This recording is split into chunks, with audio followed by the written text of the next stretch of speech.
Hello students, now I will explain here tools of rDNA technology.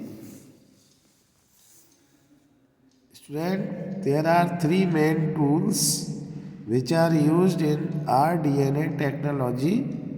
First is enzymes, second is cloning vector, the third is host organism cell. Student, first tool enzymes. Enzymes is of three types which are used in rDNA technology. First one is restriction endonuclease enzyme. Restriction endonuclease enzyme, this is the first enzyme which is used in rDNA technology. Second है DNA ligase, third है DNA polymerase.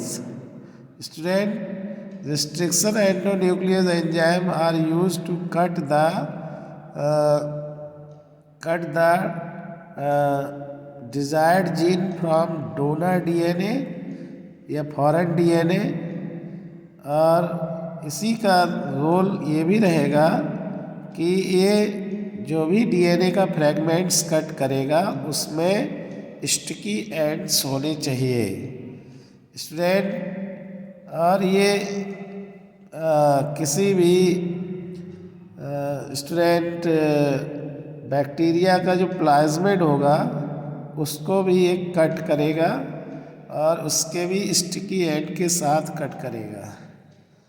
Now next है DNA ligase. तो इसे biological scissor कहा जाता है. Restriction endonuclease enzyme को student biological scissor कहते हैं. इसकी हेल्प से ही हम डीएनए के फ्रैगमेंट्स को कट कर सकते हैं. नेक्स्ट है डीएनए लिगेज. डीएनए लिगेज का रोल होगा कि ये जो स्टूडेंट डिजायर्ड जीन होगा उसको प्लाज्मिड डीएनए के साथ कनेक्ट करेगा, ज्वाइन करेगा. और स्टूडेंट, ये इसका रोल है जिससे कि rDNA का फॉर्मेशन होगा. फिर डीएनए पॉलीमरेज, इसका रोल होगा कि जो rDNA है वो लगातार रेप्लिकेट करता रहे, मल्टीप्लाई करता रहे और बहुत सारे किलोन्स बनाए. तो स्टूडेंट, जो rDNA के बहुत सारे क्लोन बने इसके लिए डीएनए पॉलीमरेज एंजाइम हेल्प करेगा इन रेप्लिकेशन में.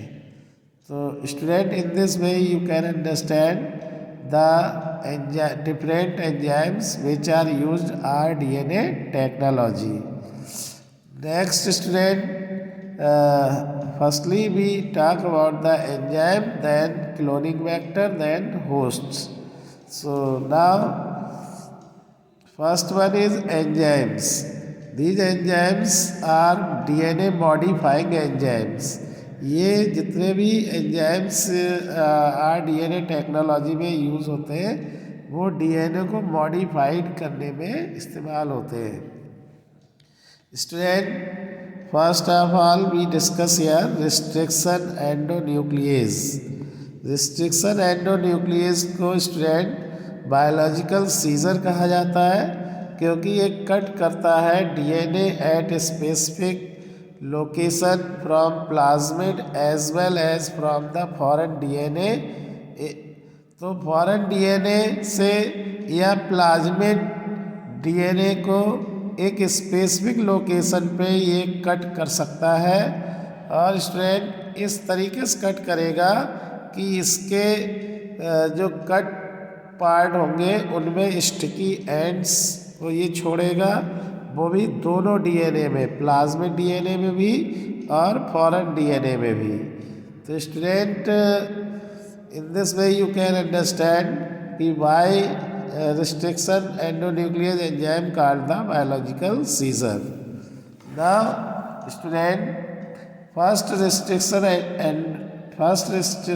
endonuclease Hind second was isolated by Smith, Wilcox and Kelly in 1968. Student Haemophilus influenzae bacterium से स्मिथ, विल्कॉक्स और कैली ने जो Hind first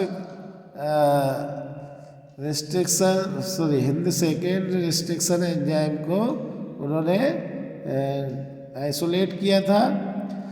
it was use to cut DNA molecule at particular point, और ये strand एक particular point पे DNA को cut करने में यूज़ किया गया था by recognising a specific sequence of 6 base pair known as recognisation sequence. और इसने स्टूडेंट एक पर्टिकुलर पॉइंट पे डीएनए को कट किया, वो भी एक specific sequence of 6 base pair, 6 base pair को रिकॉग्नाइज करने के बाद इसने उस पर वहीं पे कट किया। तो स्टूडेंट अब क्वेश्चन आता है कि ये जो इसका नेम है वो रिस्ट्रिक्शन एंजाइम्स का, ये कैसे साइंटिस्ट रखते हैं, तो इसके क्या रूल होते हैं वो समझिए। स्टूडेंट रिस्ट्रिक्शन एंजाइम का जो फर्स्ट लेटर होता है वो ड्राइव किया जाता है जीनस के नेम से, मतलब जो एंजाइम जिस सोर्स से ऑब्टेन किया है, जिस बैक्टीरिया से ऑब्टेन किया है, तो उसका एक जीनस नेम होता है और जीनस नेम से फर्स्ट लेटर को ड्राइव किया जाता है और नेक्स्ट 2 लेटर ड्राइव किए जाते हैं student species name of the prokaryotic cell.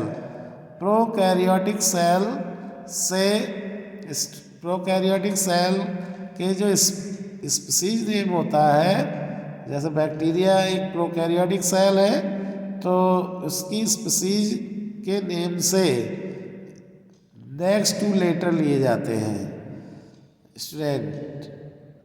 Next है रोमन नंबर एक आता है, तो रोमन नंबर इसलिए रखा जाता है कि वो किस नंबर पे आइसोलेट उसमें से किया गया है, क्या पहले फर्स्ट नंबर पे उसे आइसोलेट किया है, सेकेंड पे किया है या थर्ड से किया है, इस टाइप से उसका सीक्वेंस वो उस रोमन नंबर उसको ये बताता है कि वो कौन से नंबर का एंजाइम है जिसे उस ऑर्गेनिज्म से सोर्स से या उस बैक्टीरिया से आइसोलेट किया गया है।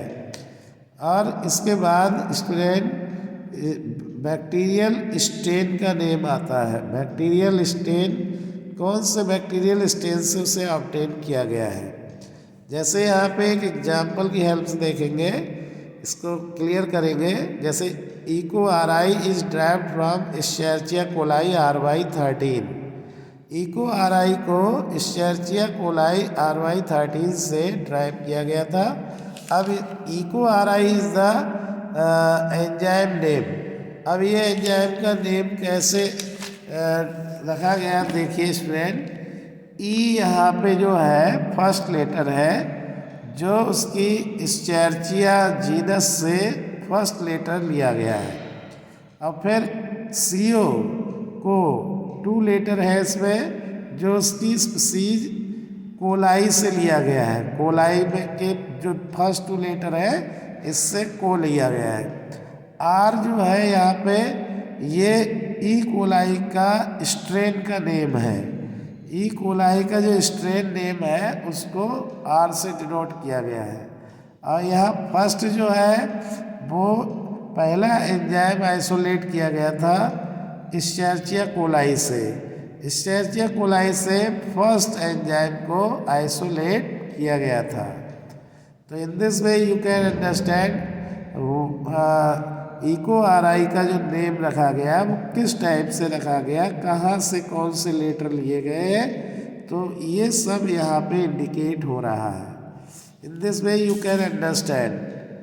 Now student recognition site of Eco R आई।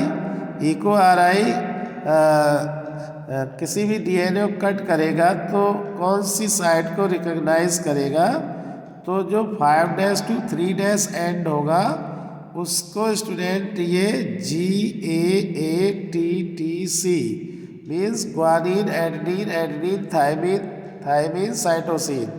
जैसे ये बेस पेयर सीक्वेंस में होंगे तुरंत ये 5' to 3' को रिकग्नाइजिंग साइट बनाएगा और वहीं पे ये कट करने की कोशिश करेगा। और स्टूडेंट जो दूसरा एंड होगा 3' to 5', इसमें ठीक स्टूडेंट जैसे जी इधर है 5' to 3' तो इधर होगा सी। और क्योंकि जी का कॉम्बिनेशन किसके साथ होता है हाइड्रोजन बॉन्ड से, ग्वानिन का साइटोसिन के साथ, एडेनिन का थायमिन के साथ, एडेनिन का थायमिन के साथ, थायमिन का एडेनिन के साथ, एडेनिन का वो थायमिन का एडेनिन, साइटोसिन का ग्वानिन। अगर हम इधर देखें 5' to 3' और इधर से देखें 5' to 3' तो आपको सिमिलर दिखेगा, लेकिन स्टूडेंट ये पैलिंड्रोमिक कहलाता है।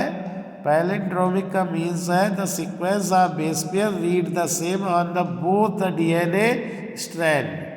दोनों डीएनए के स्ट्रैंड से जो बेस पेयर का सीक्वेंस होगा वो सेम होगा। Where orientation of reading is kept same. अगर हम ओरिएंटेशन ऑफ रीडिंग सेम रखें, जैसे इधर से 5' to 3' रीड करें तो इधर से आप 5' to 3' रीड करेंगे तो आपको ये सेम लगेगा, इसीलिए ये पैलिंड्रोम है। नाउ नेक्स्ट है Hind second. Hind second student from the, इसका जो सोर्स था हीमोफिलस इन्फ्लुएंजी था, हीमोफिलस इन्फ्लुएंजी आरडी। तो एच स्पीसीज जीनस का नेम से आया है और आईएन इसके स्पीसीज के नेम से लिया गया है, और डी जो है इसका स्ट्रेन का नेम है, और सेकेंड एंजाइम आइसोलेट हुआ था इससे, तो ये इसकी फुल फॉर्म हो गई स्टूडेंट। तो हिंद सेकेंड क्लियर हो गया होगा कि ये एंजाइम जो है हीमोफिलस इन्फ्लुएंजी नाम के बैक्टीरिया से स्टूडेंट डिस्कवर किया गया था। अब यहाँ पर कुछ और भी है एग्जाम्पल, जैसे इको आर सेकेंड, ये इकोलाई R245 से एक्सट्रैक्ट किया गया था।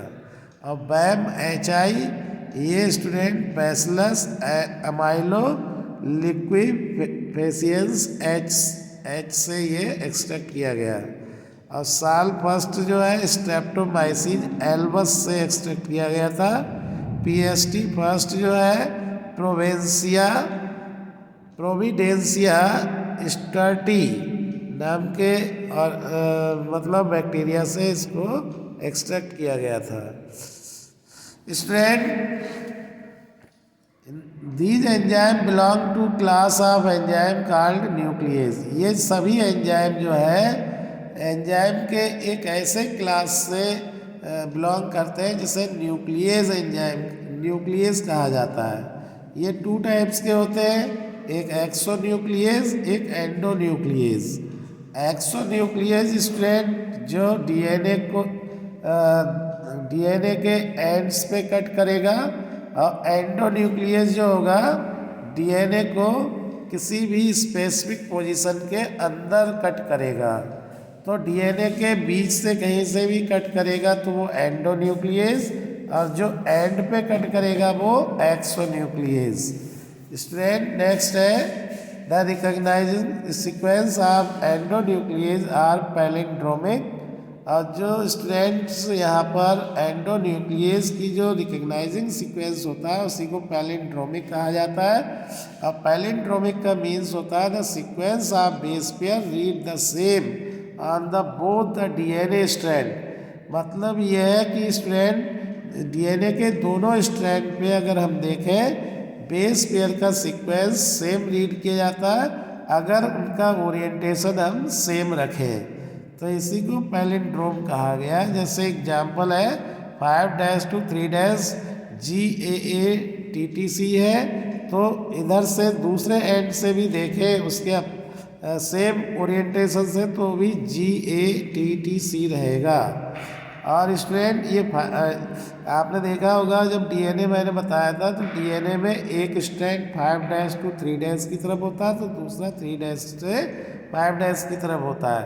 तो यहाँ पे जी का हाइड्रोजन बॉन्ड बनेगा सी के साथ, guanine cytosine, adenine thymine, adenine thymine, thymine adenine और थायमिन एडनिन के साथ साइटोसिन ग्वानिन के साथ, इनके बीच में हाइड्रोजन बॉन्ड होते हैं जिसकी वजह से दोनों स्ट्रैंड आपस में इंटरकनेक्टेड होते हैं। तो student in this way you can understand the endonuclease enzyme, restriction endonuclease enzyme. Thank you for watching this lecture.